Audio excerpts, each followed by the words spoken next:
সম্মানিত দর্শক শ্রোতা ভাই ও বন্ধুগণ, আসসালামু আলাইকুম। আজকে আপনাদেরকে একটি বিষয় নিয়ে আলোচনা করব, শিং মাছ। বর্তমান সময়ে দেখা যাচ্ছে শিং মাছ দুই ধরনের হয়, যেমন কালো কালার এবং বাদামি রঙের। তো চাষি ভাইরা শিং মাছগুলো দুই কালার হওয়ার কারণে অনেকে কনফিডেন্স হয় কোন মাছগুলো চাষ করবেন। তো শিং মাছগুলো কেন দুই কালার হয়?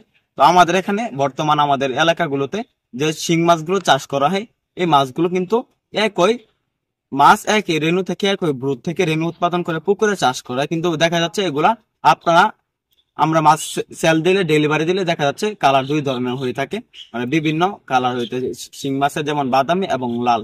তো চাষি ভাই আমাদের যে শিংগুলো রয়েছে এগুলা অল্প দিনে চাষে সফলতা অর্জন করা যায়, কিন্তু দেশি শিং মাছ কোনগুলা এবং কোন কালারের, বাদামি নাকি কালো, ওইটা নিয়ে আপনার অনেকই কনফিডেন্স, কিন্তু চাষ করতে গেলে দেখা যাচ্ছে আপনারা বুঝতে পারেন না কোন মাছগুলো চাষ করবেন। তো আমি আপনাদেরকে বলি, শিং মাছ কালারিং হওয়ার দুইটা কারণ রয়েছে। যেমন পুকুর থেকে আপনারা যেই সময় শিং মাছগুলো তুলবেন, মনে করেন জাল দিয়ে খেউ দিয়ে, তখন দেখা যাচ্ছে এই শিং মাছগুলো থাকবে বাদামি রঙের। আর এই মাছগুলো যখন জন্না খাওয়ানো হবে, যেমন 2 থেকে 3 ঘন্টা, তখনও কিন্তু কালার বাদামি রঙেরই থাকবে। যখন এই মাছগুলাকে আপনারা প্রায় দেখা যাচ্ছে 8 ঘন্টা 10 ঘন্টা বা একদিন আগে তুলে রাখেন, ওই সময় জন্না খাওয়াবেন। জন্না অতদিন বা একদিন আগে বা 8 ঘন্টা 10 ঘন্টা জন্না খাওয়ানোর পর, তো পুকুরের পানিতে থাকে খাবার যুক্ত পানি, আর যে আমরা মাছগুলোকে শাওরিং খাওয়াই, যে জন্না খাওয়ানো হয়, এই পানিগুলো থাকে পরিষ্কার।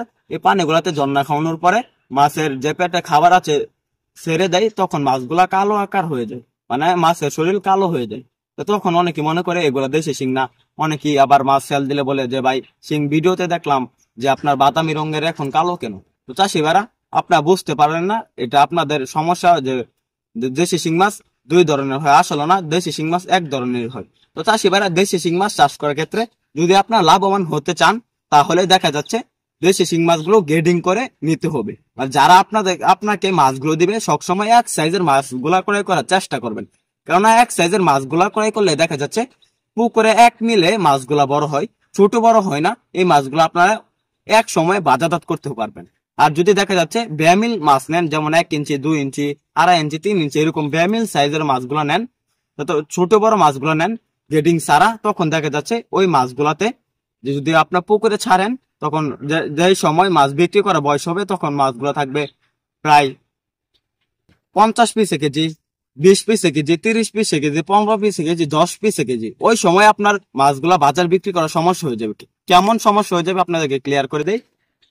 যখন বাজার বিক্রি করবেন, ছোট বড় সাইজের মাছগুলো যখন বাজারে আড়তে বা যে কোনো জায়গায় বিক্রি করেন, তখন মাছ পছন্দ হবে না। আর এক সাইজের মাছগুলো থাকলে পছন্দ হবে। আর এই মাছগুলো আপনার যে গ্রেডিং ছাড়া মাছগুলো, এগুলো এত বড় হয় না।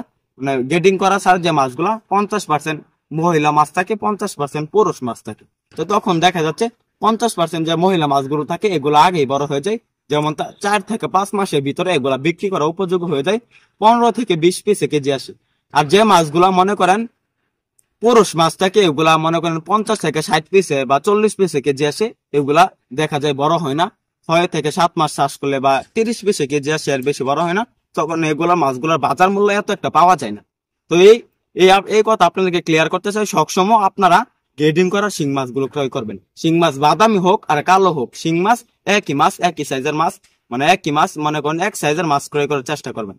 তো তখন দেখা যাচ্ছে আপনারা গ্রেডিং করা মাছগুলো ক্রয় করলে, যে মাথার মাছগুলা যে থাকে পুকুরে, ওইগুলা ক্রয় করবেন। কেন পুকুরে খাবার দিলে দেখা যাচ্ছে মহিলা মাছগুলো আগে বড় হয়ে যায়। তো তখন যখন আপনার মাথার মাছগুলো নিবেন, তখন মহিলা মাছ থাকবে 80 থেকে 90%। তো তখন দেখা যাচ্ছে আপনার কালচার দিলে, পুকুরে যদি কালচার দেন শিং মাছগুলো, তো তখন দেখা যাচ্ছে মাছগুলো বড় হয়ে যাবে, এক সাইজের মাছগুলো থাকবে, ছোট বড় থাকবে না। তখন বাজারজাত করতে আপনার কোনো সমস্যা হবে না, একদিনে ফুল মাছটুকু বাজারজাত করতে পারবেন। তো চাষি এবারে শিং মাছ কিন্তু একক এবং মিশ্রভাবে চাষ করা যায়। আপনার শিং মাছ সকল ভাবে চাষ করতে পারবেন। একক ভাবে চাষ করতে চাইলে প্রতি শতকে আপনার 600 থেকে 700 পিস চাষ করতে পারবেন। আর যদি মিশ্রভাবে চাষ করতে চান, 400 থেকে 500 পিস চাষ করবেন। সাথে চাষ করতে পারবেন বিভিন্ন মাছের পোনা, যেমন থাই জাতের পাঙ্গাস, মোলস্ক, তেলাপিয়া রয়েছে, এরকম ভাবে মাছের পোনা চাষ করতে পারবেন। তো চাষি ভাইরা, যারা আপনারা মাছ চাষে সফলতা অর্জন করতে চান, তারা আমাদের এখান থেকে, আমাদের ভিডিওর স্ক্রিনে দেওয়া নাম্বার যোগাযোগ করে আমাদের এখান থেকে পাইকারি এবং ফ্রি হোম ডেলিভারিতে সকল আইটেমের মাছের পোনা ক্রয় করতে পারবেন।